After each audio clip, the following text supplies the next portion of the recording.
दोस्तों, कैसे हैं? आशा करता हूं आप सब अच्छे होंगे। मेरा नाम है सुजीत कुमार। दोस्तों, जैसा कि आपको पता है कि यूपी सरकार ने हलाल सर्टिफिकेशन को बैन कर दिया है। जांच का विषय है।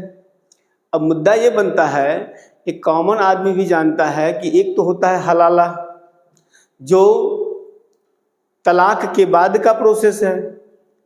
क्या आपके मन में हलाला को लेकर ही हलाल तो नहीं समझ में आ रहा है? तो अगर आप समझ रहे हैं, इसका मतलब बिल्कुल आप गलत है मित्रों। हलाल अलग है, हलाला अलग है। हम इसी के बारे में जानने का प्रयास करेंगे कि हलाल क्या है और हलाला क्या है। ठीक है, यूपी सरकार ने बैन कर दिया।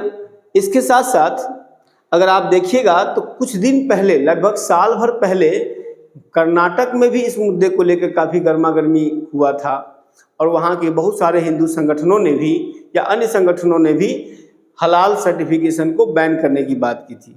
तो हम आज के इस वीडियो में जानने का यही प्रयास करेंगे कि हलाल क्या है, यानी हलाल सर्टिफिकेट क्या है और ये कौन जारी करता है भारत में और इसका क्या महत्व है। ठीक है, चलिए बिना समय गवाए हुए हम चलते हैं। इशू क्या है? इशू ये है दोस्तों कि 18 नवंबर 2023 को उत्तर प्रदेश की सरकार ने हलाल प्रमाणित उत्पादों पर प्रतिबंध लगा दिया। अब हलाल प्रमाणीकरण एक ऐसी प्रक्रिया है जो यह सुनिश्चित करती है कि कोई खाद्य उत्पाद या घटक इस्लामी कानून के अनुसार उपभोग के लिए स्वीकार्य है या नहीं है ना। इस्लामी शरिया नियम के अनुसार से उसका प्रोसेसिंग किया गया है कि नहीं किया गया है, इसलिए हलाल प्रमाणीकरण यानी सर्टिफिकेशन दिया जाता है। अब हम आगे देखते हैं कि है क्या ये। देखिए, जैसा कि मैंने अभी बताया आपको, गारंटी देता है यह कि भोजन इस्लामिक कानून के अनुसार तैयार किया गया है या मिलावटी रहित है ना। अब मेन बात क्या है कि दरअसल दोस्तों ये लाया गया था बेसिकली नॉन वेज आइटम पे। हम आगे बताएंगे आपको कि नॉनवेज में जैसे बकरियों को काटने की या फिर अन्य जो जीव है जिसको काट कर मांस खाता है लोग, काटने की व्यवस्था होती है, तरीका होता है। इस तरीका को लेकर ही कि क्या इस्लामिक तरीके से उसको काटा गया है और उसी के अनुकूल उसका भोजन के लिए योग्य बनाया गया है या अदर तरीके से। जो इस्लामिक तरीके से उसको काटा गया है, भोजन योग्य बनाया गया है, उसी को हलाल सर्टिफिकेशन देते हैं। लेकिन ये जो व्यवस्था है अब मांस के उत्पाद के अलावा अन्य खाद्य उत्पादों जैसे दूध, डिब्बाबंद भोजन है ना, एडिटिव्स इत्यादि पर भी लागू हो गया है। यहाँ तो छोड़िए, खाना पीने की सामान तो जो है सो है ही, यहाँ पे अब कॉस्मेटिक पे भी लागू हो गया है। कॉस्मेटिक आइटम, फार्मास्यूटिकल क्षेत्र में भी ये आ गया हुआ है। दोस्तों, हिंदुस्तान यूनिलीवर जो है इतनी बड़ी संस्था है, वो भी हलाल सर्टिफिकेट लेती है।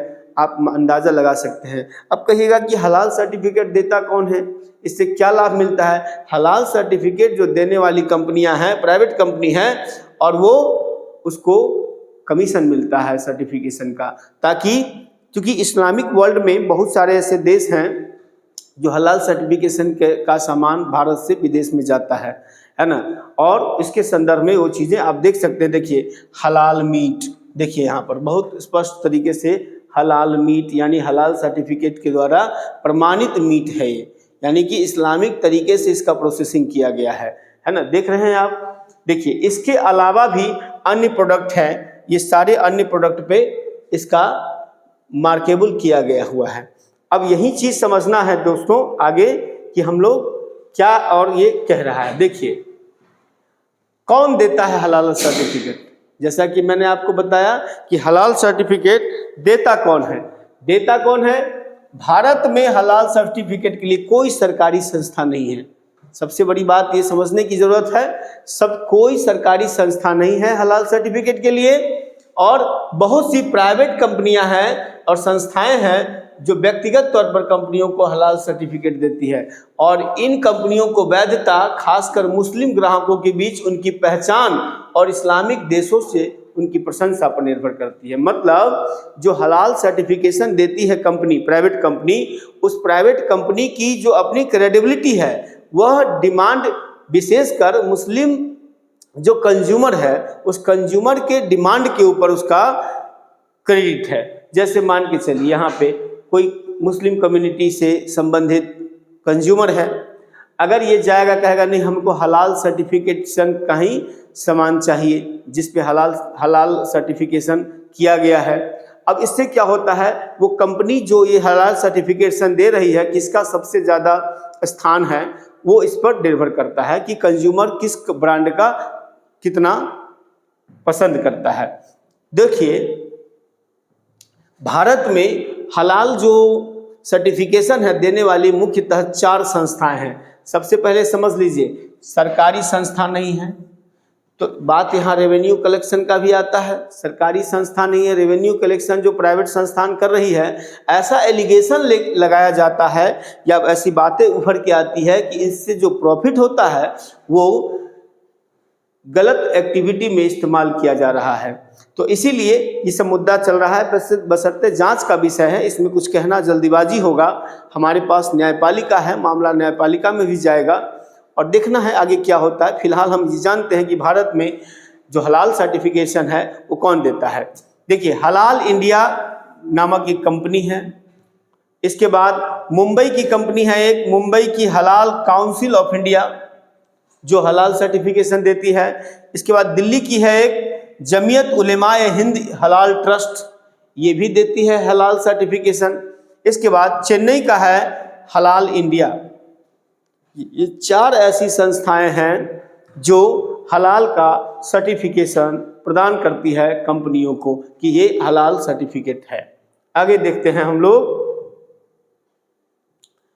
आप देख सकते हैं कि ये मामला साल भर पहले का है, ये फोटो है ना। शुरुआत कैसे हुआ है हलाल सर्टिफिकेट का के विवाद का, इसको देखिए दरअसल पिछले मार्च में हिंदू संगठनों ने राज्य यानी कि किस राज्य में, कर्नाटक में उगाड़ी उत्सव, याद रखिएगा यूपीएससी बीपीएससी एग्जाम वाले, उगाड़ी महोत्सव है। उगाड़ी उत्सव के दौरान हलाल मांस के बहिष्कार का आह्वान किया, जिससे इस मुद्दे पर बहस बनी और भाजपा उस समय एक बड़ा धड़ जो है विधायक का भाजपा का वो उसके साथ चला गया। चूंकि हिंदू संगठन से जुड़ा हुआ है, आप जान ही रहे हैं, भाजपा न कूदे उसके पेट में दाना नहीं पचेगा, है ना। इसके बाद कानूनी रूप से मान्यता देना चाहती थी सरकारें, लेकिन ये विधेयक लाने की बात हो रही थी कि भाई ऐसा विधेयक लाइए जो हलाल सर्टिफिकेट पर बैन लगाए, है ना। और रवि कुमार ने इसे एक व्यक्तिगत बिल के रूप में पेश करने का भी विचार किया था, लेकिन सरकारी विधेयक न होने के कारण यह आगे नहीं बढ़ पाया। यानी कि जो प्राइवेट मेंबर बिल पॉलिटी में पढ़ते हैं वो प्राइवेट मेंबर बिल लेके भी आया गया था, बट वो पास नहीं हो पाया, है ना। ये देखिए प्रोटेस्ट चल रहा है ना, कर्नाटक में देख रहे हैं। इसी के लिए यह शुरुआत मामला यहाँ से आई है। अब देखना यह है दोस्तों कि मैटर कहाँ आता है। देखिए आखिर हलाल पर बहस क्यों हो रही है, इसको समझिए। हलाल पे बहस होने के मुख्य कारण क्या है इसको जानिए। बहुत महत्वपूर्ण टॉपिक है दोस्तों, एक कॉमन आदमी को भी जानने की जरूरत है, जो एग्जाम की तैयारी करने वाला है उसको तो जानना ही है। दरअसल मीट जो निकालने की 2 विधियां हैं। मीट जो निकाला जाता है यानी कि मारा जाता है खस्सी को, ये 2 या किसी भी जीव को 2 विधियां हैं। एक विधियां है हलाल और दूसरी विधियां है झटका, है ना। नाम से आप समझ सकते हैं, हलाल मतलब रेत के मारना, तरपा के मारना, और झटका मतलब एक ही झटके में समाप्त कर देना, है ना। इसको ठेठ भाषा में समझ लीजिए। हलाल मतलब रेत के तरपा के मारना और झटका मतलब एक ही झटके में सीधा एकदम मतलब बड़ा सा खंजर लिए एकदम उसको खत्म कहानी। इसी को हलाल, यही से मामला बहस का मुद्दा बना। देखिए हलाल मीट में सांस की नली काट दी जाती है। देखिए कितना, एक तो हमको ये समझ में नहीं आता है कि एक तरफ पेटा जैसी संस्था है इंटरनेशनल लेवल पे, पेटा जैसी संस्था है, मतलब वो जो कुत्ते का जो बच्चा होता है उस या कुत्ते के संरक्षण के लिए काम करती है, दूसरी तरफ यहाँ पर जीवों को, गाय भैंसी बकरी सबको काट के खाया जाता है। तो क्या यहाँ एनिमल वेलफेयर प्रोग्राम नहीं चलना चाहिए? अब ये ऐसा नहीं है कि मैं ये बात कह रहा हूँ, ये इंसान का अपना निजी मामला हो सकता है, क्या खाना है नहीं खाना है, लेकिन हम सवाल तो उठाएंगे ना। जब आप कुत्तों को बचाने के लिए इतनी जद्दोजहद कर रहे हैं, तो जो एनिमल है, जो आपके पौष्टिक आहार का आधार बनता है, गाय भैंसी जो दूध प्रोवाइड कराती है, पर व्यक्ति दूध का खपत हमारे देश में कम है, जो कि उत्पादन ज़्यादा है ना। तो क्योंकि पॉपुलेशन ज़्यादा है तो खपत कम हो रहा है, तो उसको भी तो सेविंग करने का मौका रखना चाहिए। खैर एनीवे, तो देखिए हलाल पद्धति में क्या करते हैं, हलाल मीट में सांस की नली काट दी जाती है और थोड़ी देर बाद जानवर की मौत हो जाती है। इसके लिए जानवर की गर्दन रेती जाती है। मैंने अभी समझाया आपको कि हलाल का मतलब गर्दन का नली काट दीजिए, तड़पता हुआ बेचारा मर जाएगा, कूदता हुआ ऐसे ऐसे, और बस उसके बाद उसका मीट बनाइए और ऐश मौज से खाइए। झटका पद्धति में क्या है, झटका मीट जानवर की गर्दन पर तेज वार करता है और गर्दन को धड़ से अलग कर देता है ना। अगर गांव में जाइएगा, जो चढ़ौना चढ़ता है ना, चढ़ौना, उस चढ़ौना में क्या होता है देखते हो? हम लोग छोटे थे, बच्चे थे, उस समय गए थे, देखे कि खस्सी जो चढ़ता है बकरी, तो क्या करता है, चावल दे देता है पान के पत्ता पर खाने के लिए, है ना। और वो चावल बकरी खाता रहता है और उधर लाता है, कत्ता इतना बड़ा रहता है काटने वाला, उसको लिया एकदम सीधा मार दिया और दो अलग कर दिया। ये इसी को लेकर मामला फंसा हुआ है। फंसा ये हुआ है कि एक तरफ तो हलाल क्या है कि नली को काट के, इसी में जो नली को काट कर मांस निकाला गया है, इसीलिए हलाल सर्टिफिकेशन देती है ना।